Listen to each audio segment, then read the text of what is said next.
del Pleno. Y después los rociaron con gas lacrimógeno. En la sede alterna. Entonces, que digan que violencia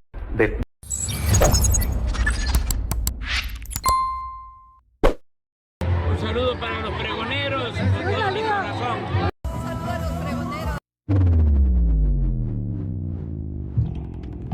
¿Qué tal, amigos y amigas? Bienvenidos a una nueva video información más. Bienvenidos a su canal Pregoneros. Pásenle a lo divertido. Vamos con información, pregoneros, porque en esta ocasión les traemos este fragmento de video de esta mesa de debate en Milenio de cómo el hijo de Carolina Vigiano, sí, la flamante secretaria general del partido de Alito Moreno Cárdenas del PRI, Carolina Vigiano, ahí está Juan Pablo Beltrán Vigiano, que junto a varios de estos prianistas y estos fifís, estos fresitas que fueron, sí, a irrumpir, mis estimados pregoneros, y a causar destrozos en el Senado de la República hace unos días para tratar de frenar la aprobación a esta reforma al Poder Judicial. Vean, está totalmente exhibido, quedó, mis estimados pregoneros, para que ustedes lo identifiquen. Estuvo en esta mesa de Milenio y la verdad la pasó muy mal. Aquí lo podemos ver, mis estimados amigas, hasta la propia Citlali Hernández, secretaria general de Morena, lo había exhibido en las redes sociales hasta aquí, junto a todos los peronistas que llegaron a hacer destrozos y a romper las puertas del Senado para pasar. Y bueno, vean nada más, terminaron tomándose fotos con los priistas, con Alejandro Moreno Cárdenas. Todos eran priistas, mis estimados amigas y amigos pregoneros, vean. Por eso quedó exhibido el hijo de Carolina Vigiano en esta entrevista una vez más. Ahí está los activistas, los supuestos activistas, pero bueno, ahí está. Quedaron totalmente evidenciados una vez más y vean cómo la pasó muy mal en este debate en vivo en Milenio. Vean, Juan Pablo Beltrán Vigiano trató de justificar los hechos violentos en el Senado de la República. Lamentable es ver a este tipo Junior, hijo de una senadora priista, verlo justificar su vandalismo y también decir, no saber ni mencionar gas lacrimógeno, mis estimados pregoneros. Para que ustedes vean, esto fue lo que trató de decir, que fue un acto pacífico, esto que llegaron a hacer estos vándalos al Senado de la República. Vamos a escucharlo porque quedó totalmente evidenciado, ya no sabía ni dónde poner el rostro, la cara, el hijo de Carolina Vigiano, Juan Pablo Beltrán Vigiano. Vamos a verlo. Vamos a Política Joven. Está con nosotros Sofía Otero, creadora de contenido de análisis político, Natalie Bravo, jefa de oficina de la Secretaría General de Movimiento Ciudadano, Manuel Pedrero, periodista, y Juan Pablo Beltrán, concejal electo de la Miguel Hidalgo. Bienvenidas, bienvenidos. Gracias. Vaya jornada la de ayer, una jornada histórica por lo que se votó, por lo que sucedió en esta irrupción al Senado de la República, el cambio de sede. ¿Cuáles son sus opiniones respecto a esto que pasó, Sofía? Bueno, ya nos veíamos venir que Morena y aliados iban a conseguir los votos que les faltaban. Definitivamente estamos en una línea temporal muy extraña en la que el PRI fue el único partido que no chapulineó. Creo, y lo dijimos en esta mesa anteriormente, que era, si tuviéramos que haber hecho una apuesta, porque no hubiéramos apostado. Pero también tenemos que señalar algunas prácticas que sí me parecen reprobables de la 4T. La 4T que tiene toda esta legitimidad que el pueblo le dio y que a pesar de ello, en vez de tratar de llegar orgánicamente a consensos, porque no vamos a ser crédulos de que eso es lo que pasó esta vez, tratan de pactan con Yunes, se denuncian amenazas, de alguna forma extorsiones que ya tendrán que ser investigadas, pero en particular pactar con Yunes y con los Yunes viniendo de la izquierda, que en particular López Obrador, Morena, la 4T, tanto los atacó debidamente por sus lazos incluso con una red de pederastas. Me parece increíblemente triste ver a Citlali Hernández, la próxima titular de la Secretaría de las Mujeres, saludando personalmente a Yunes por ser este voto, a Yunes papá en ese momento, increíblemente triste. Juan Pablo, tú estuviste ayer en el Senado, fuiste de las personas que entró, te han tundido en redes sociales a raíz de esto. A ver, cuéntanos. Bueno, pues así es. Yo creo que ayer fue un día triste Creo que fue el fin de la República Mexicana. Creo que esta generación de jóvenes que estamos aquí nunca habíamos visto algo así. Estamos acostumbrados a tener un poder judicial independiente, estamos acostumbrados a la alternancia del poder, estamos acostumbrados a que haya división de poderes, y lo que se consumó ayer creo que es verdaderamente preocupante, y creo que no hemos podido dimensionar verdaderamente lo que sucedió. A mí ya no me bajan de porro, de terrorista. Yo creo que cualquier persona se puede manifestar, tiene el derecho de manifestarse. No solo fue en la Ciudad de México, ya llevan meses manifestándose los trabajadores del Poder Judicial, los estudiantes, no solo en México, sino en varios estados. Y hoy vimos cómo también irrumpieron en varios congresos de distintas entidades. Pero no es muy tarde, ¿no tuvieron desde febrero para poder tener esa misma energía desde el día en el que se anunciaron estas reformas? ¿Por qué esperarse hasta el final? Pues no es esperarse hasta el final, yo creo que es una lucha de todos los días, y aunque esta reforma haya sido aprobada, vamos a estar en pie, vamos a estar en lucha, y efectivamente muchas personas pensaban que el PRI se iba a doblar. El PRI fue el que se mantuvo firme, y verdaderamente es vergonzoso ver cómo el nivel de la política mexicana ha llevado a que justamente, como bien dices, gente que odiaban, que hablaban pestes, que eran lo peor de lo peor, hoy están con ellos y les dieron esos votos. Ahí está el senador de Yucatán, Ramírez Marín, que era del PRI. Ahí están Yunes, justamente. Entonces yo creo que es verdaderamente reprobable lo que se ha convertido hoy verdaderamente el régimen, el nuevo régimen que se instaló, y los jóvenes tendremos que luchar. Nos va a costar mucho regresar a tener el sistema de justicia por el que nuestros padres, nuestros abuelos habían luchado tantos años. Natalie, ¿qué pasa con MC? Porque igual que han tundido al PAN y a los perredistas, también están tundiendo al senador Barrera y a Movimiento Ciudadano, que si su ausencia pues fue adrede para darle el voto que necesitaban por ausencia, la mayoría calificada, vaya. ¿Qué pasa con MC? No, Pedro, Movimiento Ciudadano ha sido el único partido, fue el único partido, de hecho, en no solamente postularse en contra de la reforma, sino además hacer una propuesta alternativa a una reforma que sí iba a hacer un cambio en el sistema de justicia. Los senadores de Movimiento Ciudadano dieron la lucha, se presentaron a votar en contra. El senador Daniel tomó la decisión de ir a ayudar a su papá porque lo apresaron injustamente el gobierno de Laida. Y yo creo que aquí lo más importante es resaltar la corrupción completa que se vivió en este proceso de aprobar la reforma. No solamente en el Senado, sino también a nivel local. Y lo estamos viendo en los poderes locales que están aprobando la reforma sin ni siquiera estarla analizando. Están simplemente siguiendo la consigna del presidente de aprobar una reforma que no tiene ni pies ni cabeza. Movimiento Ciudadano se ha postulado en contra y nosotros vamos a seguir dando la lucha con eso. No hay ningún tipo de complicidad con el gobierno. Nosotros siempre nos hemos mantenido como la verdadera oposición, cosa que no hizo la alianza, porque los 3 votos que necesitaba Morena para aprobar la reforma no salieron de Movimiento Ciudadano, y aquí hay que decirlo, salieron de la alianza, salieron de senadores del PRD y salieron de un senador tan corrupto como lo es Yunes, que además fue recibido con aplausos por la bancada de Morena. Yo no sé cómo pueden defender y cómo pueden decirse demócratas y cómo pueden decirse que no son un régimen autoritario cuando intentan, según ustedes, terminar con la corrupción haciendo un proceso sumamente corrupto y pagando y comprando a un senador tan criminal como lo es Yunes. Pero ¿no era previsible lo de la situación que iban a atentar contra el senador Barrera, contra su propia familia? Desde la semana pasada, él mismo mencionó en el Senado que estaba siendo objeto de presiones. Incluso aquí el lunes, Alejandra Barrales dijo: yo no he sido amenazada, pero mi compañero Barrera sí ha sido amenazado. Vaya, no es una situación que se pudo prever, porque sean peras o sean manzanas, en la historia queda, Movimiento Ciudadano se ausentó, por el motivo que sea. Movimiento Ciudadano estuvo presente, Pedro. El Movimiento Ciudadano estuvo presente. Hubo la ausencia. Esa ausencia se dio porque hay una persecución política en Campeche que se inició con Eliseo Fernández, que de hecho le violentaron sus derechos políticos para poder participar, y por eso es que el senador Barrera entró, porque él es el suplente. Y no Morena sabía perfectamente que atacando al suplente iban a poder controlar un voto menos. ¿Por qué? Porque no hay suplente del suplente. Esto, si hay algo planeado, fue por parte de Morena, y porque hicieron una persecución política, la siguen haciendo, y porque qué sorpresa que justo el día que se iba a votar mandan a apresar al papá de un senador. Eso es lo raro. Y perdón, bueno, Pedro, pero quien mintió, y eso me parece algo muy destacable, en el Senado de la República, tanto el coordinador del grupo parlamentario de Morena como el presidente y la mesa directiva mintieron, porque el senador Barrera no estaba en la Ciudad de México y porque nunca tuvieron comunicación con él. Eso, me parece sumamente grave. Dicen que en política no hay sorpresas, hay sorprendidos.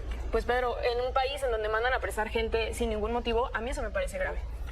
Manuel, ¿qué opinas? Parece que no hay abogados en Campeche y tiene que ir personalmente el senador Barreda a representar de manera legal a su señor padre. Estoy disfrutando lo votado junto a 36 millones de mexicanos. 8 de cada 10 mexicanos querían esta reforma judicial. No lo digo yo, lo dice la casa encuestadora de Las Heras, la casa que más se aproximó al resultado oficial de las elecciones del 2 de junio, donde dieron a Claudia Sheinbaum ganadora.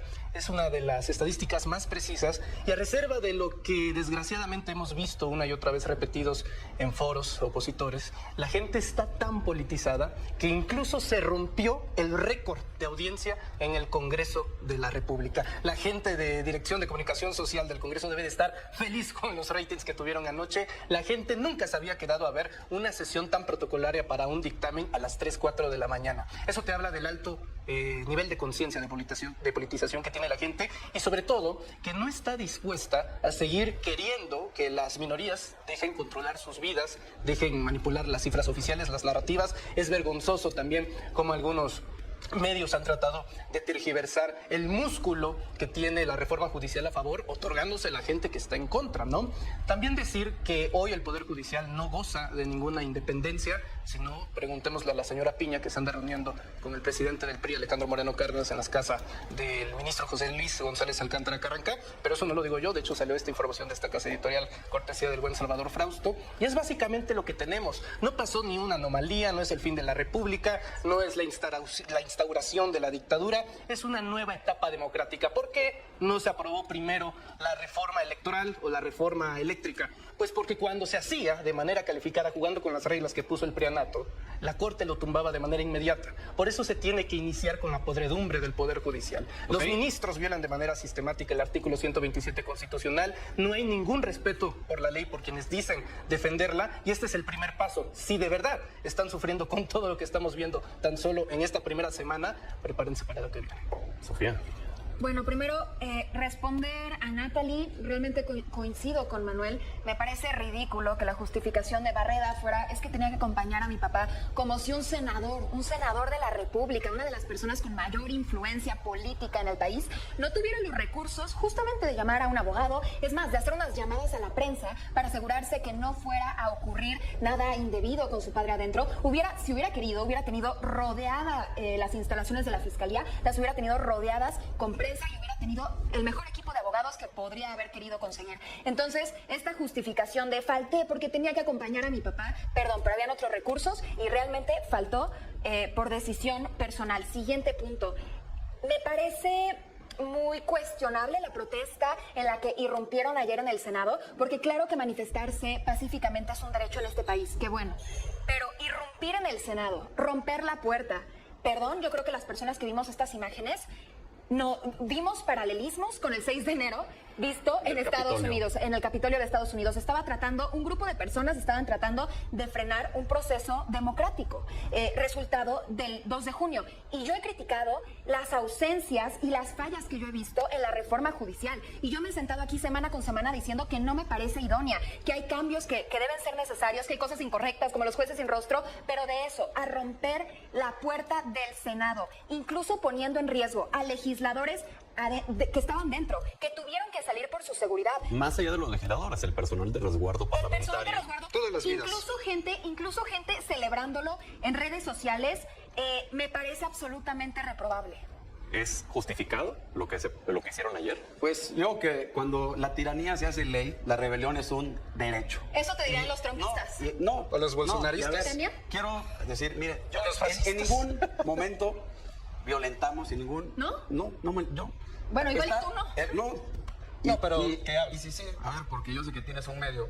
Creo que deberías de informarte un poco mejor para dar noticias verdaderas, ¿no? Sí. Están diciendo que yo fui un violentador, un porro. Cuando está ahí el registro del Senado, cómo yo entré, dejé mi credencial. Y los de Morena, que son propagandistas pagados por el gobierno, pues nada más repiten la narrativa. Lo que quieren hacer es politizar una lucha ciudadana de trabajadores y de jóvenes totalmente legítima. Y deberían de tener un poco de humildad para saber y darse cuenta que la irrupción en el Senado es una señal clara de que el pueblo no ha sido escuchado. Juan De que el Pablo, pueblo ahí no ha sido quisiera- escuchado, y no solo es aquí, deberían escucharlos y contemplarlos. Ahí quisiera solamente regresar a la pregunta original de Sofía, porque me parece periodísticamente hablando muy válida preguntársela a alguien que estuvo ahí. Primero, ya nos dice si está justificado por la tiranía que mencionaste. Segundo, si el personal de resguardo parlamentario sí salieron hasta rociados de no sé qué era lo que traían. Hay una fotografía de una persona que se cayó del balcón y que Protección Civil está ahí atendiéndolo. Y solo redondearía preguntándote, ¿pensaron que realmente iba a cambiar el sentido de la votación o que iba a impedir la votación? Lo que querían los jóvenes y los trabajadores del Poder Judicial era ser escuchados. Y verdaderamente hay videos. Lo que pasó fue que la gente del Senado roció a los manifestantes con extintores para sacarlos del Pleno. Y después los rociaron con gas lagrimógeno. En la sede alterna. Entonces, que digan que violencia, porque iban en paz. Había señores, había jóvenes. Romper Por alusiones. la puerta del Senado es un acto pacífico, porque puede que tú no lo hayas hecho, pero lo estás legitimando. Y yo creo que lo que me parece preocupante es que necesitamos una oposición, y lo único que hicieron es hacer ver a la oposición como un grupo de gente violenta e irracional. Necesitamos una oposición y no están generándola. Vamos contigo, Manuel, y les pediría que fuéramos concretos y ahorita regresamos contigo. Por alusiones, vamos a recibir una dosis de información. Pues yo no malgasto mi saliva. Se pregunta cuál es el término correcto: porro, terrorista. ¿Qué es un delincuente? Pues aquel el que delinque, que rompe una infracción. Voy a dar a continuación una lista de delitos que ustedes cometieron con lo de ayer: daño en propiedad ajena, invasión a propiedad federal, a un recinto federal, lesiones que se pueden llegar a tipificar con la agravante de en pandilla, apología del odio, hay que darle de chingadazos a Morena, así fue como dijo la senadora de Acción Nacional, robo, delitos de amenazas. Y para Milenio, una exclusiva, se robaron la campana de sesiones. Esta mítica campana, en donde se levanta la sesión, se cierra la sesión, se la llevaron, se la robaron, una campana que data del siglo pasado. Los banderines de los escaños se fueron, se los robaron, dañaron el acceso a la puerta y también hubieron agresiones a personal de Protección Civil, gente que ha dedicado su vida al Senado de la República. Hay un hombre que tiene un tobillo esguinzado, no puede caminar y ahora no se puede ganar el pan debido a las agresiones que ellos cometieron el día de ayer, una fractura de pierna. Los daños totales, esta información de nuestras fuentes de Reporteros MX adentro del Senado, 2 millones de pesos. ¿Sabes quién nos va a pagar, Juan Pablo? Los mexicanos. Y ustedes lo llaman manifestación. Eso no es manifestación. Bueno, yo te pregunto, ¿qué haría Andrés Manuel si él fuera opositor? No se rompió ni un solo vidrio, no se rompió ni un solo vidrio, se tomó la manera, la protesta pacífica. Claro, 2 millones de pesos en daños. ¿Cuánto se dañó la protesta de reforma? Los bloqueos de pozos de Andrés Manuel. ¿Hubo algún se dañó? ¿Se dañó algún pozo petrolero? ¿Se dañó algún trabajador? Caballeros, vamos con Natalie, por favor. Bueno, a mí me da mucha pena que un hecho histórico como el que vimos ayer, para mal, esté quedando en una discusión sin fondo. Yo creo que escuchar al compañero Morena decir que están contentos y que por el pueblo es sumamente preocupante lo que pasó. Fue una violación completa al proceso democrático. No pueden estar hablando de democracia cuando están haciendo estas prácticas. La presidenta entrante no fue buena para decir ninguna declaración durante el día cuando el país estaba en total crisis. Es sumamente grave. ¿Cuál crisis? El peso está debajo de los 20 unidades frente al dólar. El peso nacional se está Volteen a ver las calles. A ver, Volteen Natalie. a ver Las calles, cosas, pero no las calles de inflación, Polanco, las calles de Polanco. Oaxaca, de Guerrero, de Chiapas, Por favor, inseguridad. Natalie, me gustaría... Si llegamos a un clima tan preocupante como el de ayer, es porque Morena se le ha pasado promoviendo este discurso de polarización y de odio, No. y ahora que tienen esto están muy preocupados porque no fueron ellos lo que lo causaron. También me gustaría que nos ayudaras a responder lo que han suscrito ambos, Manuel y Sofía, el hecho de decir pues, que no hay abogados en Campeche que pudieran haber representado a su papá. Por supuesto que hay abogados en Campeche y ese no es el tema. El senador tomó la decisión de estar con su familia después de que Laida Sansores mintiera y tuviera preso a su papá. Fue la decisión del senador. Aquí lo que deberíamos estar hablando es que los votos no salieron de Movimiento Ciudadano. Los 3 votos con los cuales pudieron aprobar la reforma fueron de la Alianza. Ellos fueron los que se vendieron, ellos fueron los que pactaron. ¿Cómo piensan terminar con la corrupción si siguen haciendo las mismas prácticas? Es ridículo que estén hablando de reformar el sistema de justicia cuando su reforma, llamada reforma al Poder Judicial, no aborda ningún tema que vaya a beneficiar a las personas. Vamos a tener más